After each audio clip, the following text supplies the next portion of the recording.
भारत द्वारा ऑपरेशन सिंदूर चलाए जाने के बाद जिस तरह से पाकिस्तान बैक फुट पर आया, उसके बाद आज से प्रदेश भर में तिरंगा यात्राएं निकाली जा रही हैं। काफ़ी सारे लोग यहाँ पर मौजूद हैं, बात करेंगे उनसे।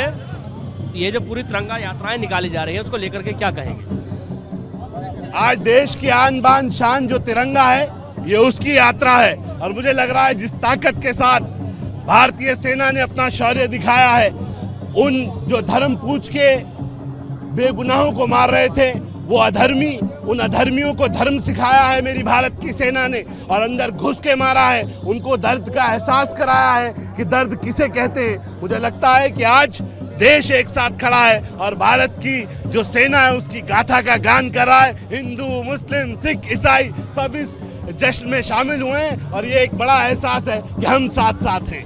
भारत माता की जय। शादाब भाई, इस तरह की यात्राएं पूरे प्रदेश भर में निकाली जानी है, इससे क्या संदेश जाएगा? देखिए, आज देश इकट्ठा है, देश ताकत से खड़ा है और पूरी देश की अपनी सेनाओं को, देश का हर धर्म, हर मजहब के धर्मगुरु आज यहाँ मौजूद हैं और सब ये पैगाम दे रहे हैं कि हम साथ हैं, सेना को दबना नहीं है। पूरे लोग देश के साथ हैं, देश की सेना के साथ हैं। हमारे में आपस में कई बार बर्तन है, खटक जाते हैं, लेकिन जब देश का मामला आता है तो हिंदू, मुस्लिम, सिख, ईसाई सब एक साथ खड़े होते हैं। आज हम सब भारतीयों के नाते एक साथ खड़े हैं। धर्म और जाति से ऊपर उठकर, राजनीति से ऊपर उठकर सबने आवाज दी है और ये नारा लगाया है, भारत माता की जय। क्या कहेंगे भाई साहब, ये देखिए आप कितना लोगों में जज्बा है। जो कुछ पहलगाम में आपने सब देखा। मैं तो आपसे माध्यम से कहना चाहूंगा, हम सब हिंदुस्तानी भाई है, चाहे वो मुस्लिम हो चाहे वो सिख हो, सब आपस में सब भाई। आज शौर्य यात्रा निकाल रहे हैं, किस तरह की यात्रा है और क्या संदेश देना चाहेंगे? तिरंगा शौर्य सम्मान यात्रा ये भारत के सैनिकों के प्रति एक श्रद्धा का भाव है। जिस प्रकार से पाकिस्तान ने जो आतंकी हमले किए थे, जिसका मुंह तोड़ जवाब दिया है, आज यहाँ भारतवर्ष के नागरिक सैनिकों के सम्मान में और माँ तिरंगा के सम्मान में जो यात्रा निकल रही है, ये एक शक्ति के रूप में पूरा राष्ट्र देश के साथ है, प्रधानमंत्री जी के साथ है। इस भाव के साथ आज ये यात्रा निकल रही है। भारत पाकिस्तान युद्ध तो फिलहाल रुक चुका है, लेकिन लोगों के अंदर अभी भी देशभक्ति का जो जज्बा है वो साफ तौर पर देखा जा रहा है। देखिए, पहली बात तो ये कि युद्ध नहीं था, एक एयर स्ट्राइक था ये। और भारत ने, हमारे माननीय प्रधानमंत्री जी ने जब उस पर प्रतिक्रिया दी थी तो उन्होंने कहा था कि हम इसका ऐसा जवाब देंगे कि जिसकी जो आतंकवादी हैं वो कल्पना भी नहीं कर सकते, उनकी कल्पना से बाहर का जवाब दिया जाएगा। और वही इस एयर स्ट्राइक में हुआ है।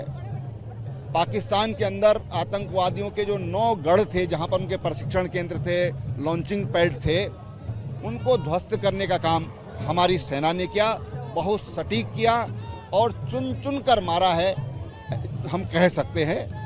साथ ही वहाँ की जो आणविक हवाई पट्टी थी सेना की, उसको भी ध्वस्त करने का काम किया। इस तरह से 3 उनके जो हवाई पट्टियाँ थी, उनको भी ध्वस्त करने का काम हमारी सेना ने किया, जो सामरिक दृष्टि से बहुत महत्व रखती थी। तो जिस तरह से माननीय प्रधानमंत्री जी ने कहा था, वो करके दिखाया है।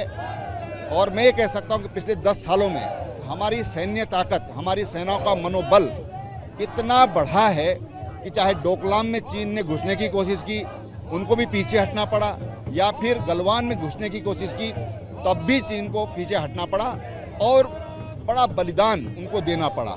वहाँ के सैनिकों को बड़ा बलिदान देना पड़ा और पीछे हटना पड़ा। ये हमारी इस 10 साल की भारत की शक्ति का एहसास ये दुनिया को हमारी सेना ने कराया है। विश्व पटल पर आज भारत की बात हो रही है। पाकिस्तान जैसा मुल्क लगातार हमारे देश पे इस प्रकार के हमले करता है या लगातार आतंकवाद को बढ़ावा देता है, इसको लेकर के लगातार आवाज उठती रहती है। देश के तमाम इस समय जो लोग हैं वो लगातार मांग कर रहे हैं कि ऐसे देश का पूरी तरह से बाइकाट किया जाए और उनको विश्व पटल पर अलग थलग कर दिया जाए। देखिए, माननीय प्रधानमंत्री जी ने कहा कि सिंदूर ये केवल एक ऑपरेशन नहीं है, बल्कि हमारी नीति है।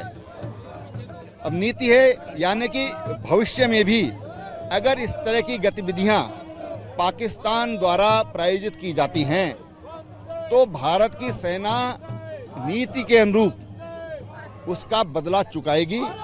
उसके हाथ खुले हैं बिल्कुल कि आप जाइए, आपको जो करना है आप करिए, देश की सरकार आपके साथ में, मोदी आपके साथ में है। जिस तरह से लोगों में देशभक्ति का भाव है और जिस तरह से ऑपरेशन सिंदूर चलाया गया वो केवल एक वक्त के लिए नहीं था। ऑपरेशन सिंदूर हमेशा जारी रहेगा। अगर कभी भी पाकिस्तान या कोई अन्य हमारे देश पर इस प्रकार के आतंकी हमले करने की कोशिश करेगा तो उनके खिलाफ ये ऑपरेशन दोबारा से चलाया जाएगा और ये ऑपरेशन रोका नहीं गया है।